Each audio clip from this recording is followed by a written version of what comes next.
maanta waxaanu ka jawaabaynaa su'aasha ah dhurwaagu ma leeyahay lab iyo dhadig mise waa laba lab oo kii laga xoog badiya unbaa markasta dhadiga noqda.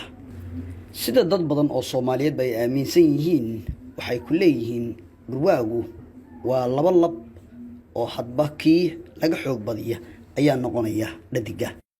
sheekooyinkaas iyo kuwa kale oo ka badanba ayay dad badan aaminsan yihiin. haddaba laga bilaabo maanta waxaad ogaataa dhurwaagu inuu leeyahay lab iyo dhadig. dhadiga dhurwaagu waxa uu leeyahay xubin taran oo la moodo kan labko kale, waana barta ay kaadidu ka timaado, waana uu kacayaa ama istaagayaa sida labka oo kale.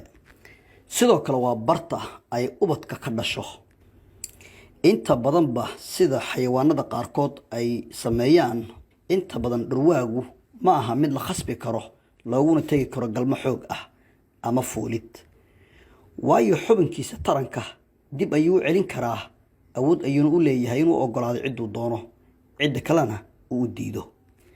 awooddan inta badan waxaa iska leh dhadiga oo maamulka iyo madaxtinimada gacanta ku haya. xubinka taranka ee saa u dheer ee la moodo sidii kan labkoo kale ayaa marka ugu horeeya ka soo baxaya ubadka inta badan ku dhinta, halka qaarkoodna ay ku dilaacaan, balse waa marka ugu horeysa, marka kalena waa ay ka fududahay.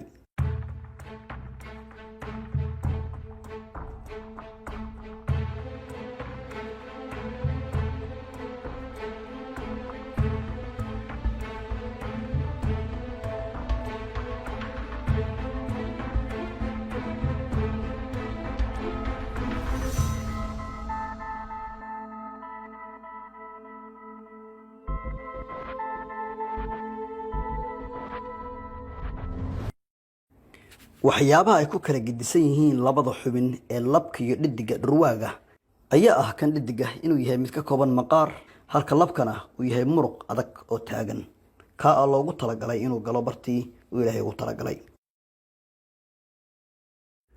waxaa sidoo kale jira sheekooyin la yaab leh oo ay inta badan dadku aaminsan yihiin, waxaana ka mid ah sheekooyinkaas sida gabaraymaanyada ama habaraymaanyaha haddaba saa u taqaano ee laga helo badda.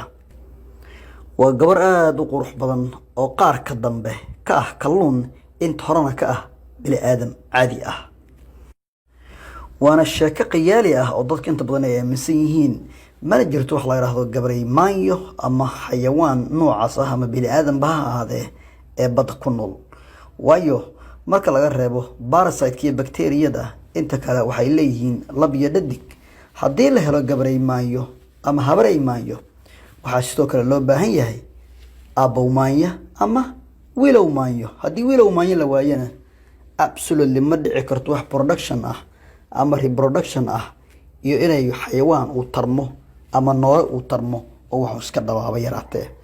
taasina waa sheekooyinka ka mid ah sheekooyinka feega ah ama dadka looga sheekeeyo.